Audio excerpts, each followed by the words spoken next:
Okay, magandang umaga sa inyo. Ang topic natin ngayon is how to sell your OBC coin. Paano natin ibenta? Kanina, tinalakay natin paano tayo mag-sign up and then kung paano tayo bumili. Bumili tayo ng OBC papunta doon sa ating OBC wallet address. So, napakaganda po ang sistema. Kung makikita niyo po yung sistema, ay grabe. So, wag na kayong magdalawang isip, sign up now, and then buy your OBC coin, hintayin natin hanggang sa tumaas ng tumaas ang value, saka nyo ibenta.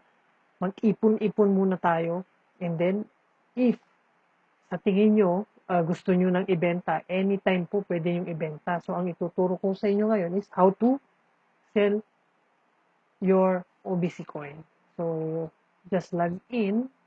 So, i-type nyo lang po yung 1billioncoin.biz. So, for example, na-type ko na siya. So, lalabas po dyan, welcome to 1 billion coin. So, you just enter your username. Okay. Just type in your username. Dapat po, kabisado nyo yan para hindi kayo paulit-ulit. So, okay. So, type in. I'm not a robot. Siyempre, click nyo yan dahil hindi naman talaga kayo robot. So, kung may mga gantong pang-verify, basahin nyo mabuti. Select all square with straight sign.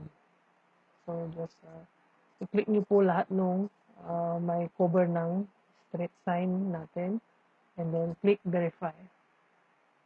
Okay, then just click sign in. Wait for a moment. Yan na po ang aking dashboard. So, how to sell. Nandito po tayo. Ito po ang ating topic ngayon. So, magbebenta po tayo ngayon. Okay. Click natin yung sell button.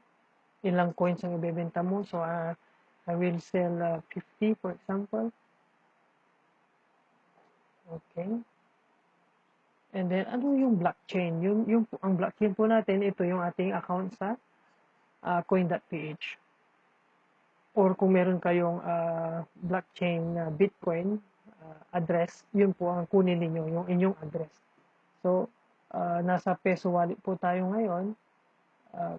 Pindutin po natin ang ating Peso Wallet. Then, copy. Okay. Kopyahin lang po natin yon. And then, ilagay natin dito sa ating blockchain. Okay. And then, 50, ito yung halaga. And then, sell now.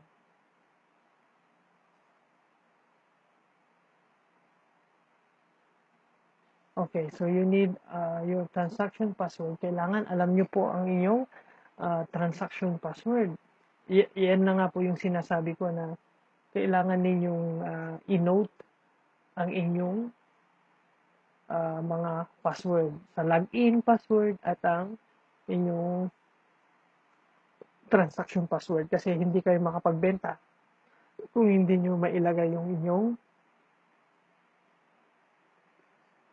transaction password. Ayun. So, sell request added na tayo. So, para makita nyo na nag-success yung inyong pagbenta, punta po tayo ng transaction report. Punta tayo dun sa selling section. Click it. At magkakaroon po tayo ng sell report. Nandiyan yung pecha, kung ilang OBC binenta mo, kung ilang dollar ang kapalit. Waiting for confirmation, this is the maximum of around 24 hours para pumasok sa ating wallet, OBC wallet. So, ganyan lang po kadali ang pagbebenta. Tulad ng sabi ko, pag mataas na, saka tayo magbenta. Dahil sa ngayon, mura pa lang, ipon-ipon muna tayo. So, God bless guys. Dito tayo makakabawi.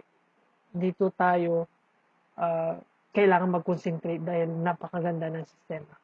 Okay, thank you. Log it out.